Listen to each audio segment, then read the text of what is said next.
their stakes. Mr. Speaker, I have imagined the mood of the nation. I also heard my minority leader when he was seconding the motion, his remarks. Mr. Speaker, my concern is the Constitution is a holy document. It's a document that should be definitive. If we begin to put everything that is desired in the Constitution, it will create more problem than we seek to solve.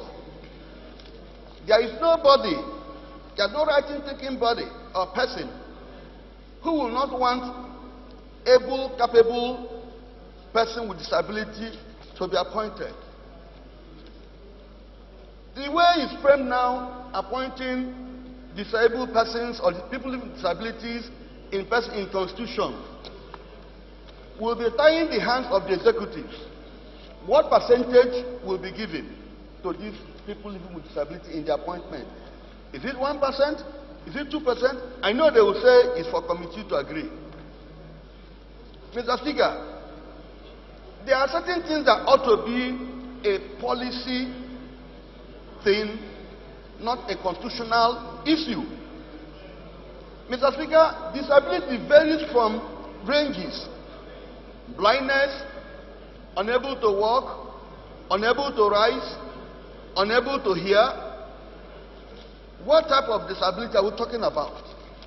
We should think that conscientiously using our conscience to do goodness should be made as a policy. That people living with disabilities should be considered in appointments. But when it becomes a constitutional matter, I've never seen any constitution in the world. Mr. Speaker, I'm able to tell them I'm a constitutional lawyer of 30 years standing. I've not any constitution where it is enshrined that so persons, rather, they said there should be no discrimination. But putting it now, let it not look like as if anybody does not want people with disability. We all have them. We want to encourage them. Let there be a policy that will say they should be taken.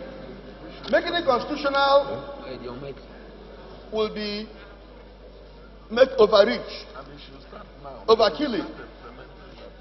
Let us pass a resolution that people with disability should be considered. Let it become a pattern, not making it a constitutional matter. Mr. Speaker, you once brought a lawyer into these chambers who did not allow the disability stop him from being a lawyer. Today, you even passed an opinion and made some overtures to the person. I was expecting to see that today he is heading one legal outfit somewhere. So we can't begin to start that. I therefore urge my colleagues to work towards, who is in charge, who is presiding? Is it a Bofaleke or, Mr. Speaker, am I protected? Which mic? I'm of GRE, I'm actually not sure if you are protected. The same way you don't want to protect the people with disabilities, you are not protected.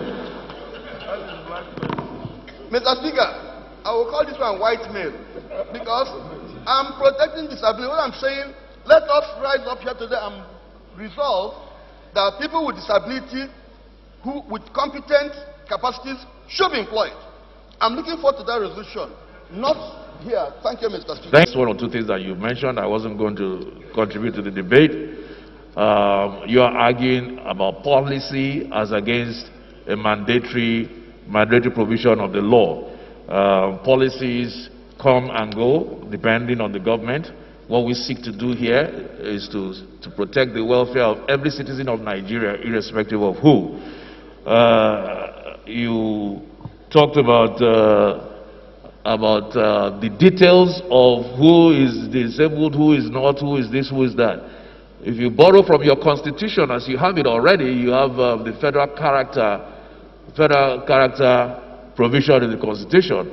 But an offshoot of that provision in the constitution is the federal character law itself.